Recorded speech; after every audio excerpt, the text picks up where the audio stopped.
ilaalchi kee sun akka hashiyaati keessa na waraane na kuffise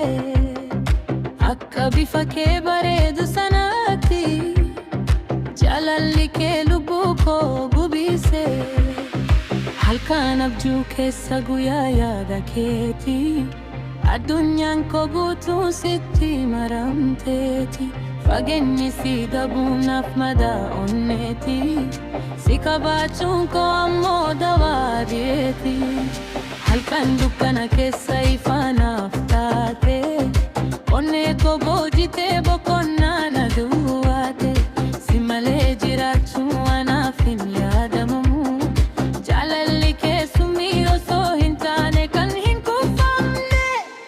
obsi naaf haa ta'u jaalala kee dandamaa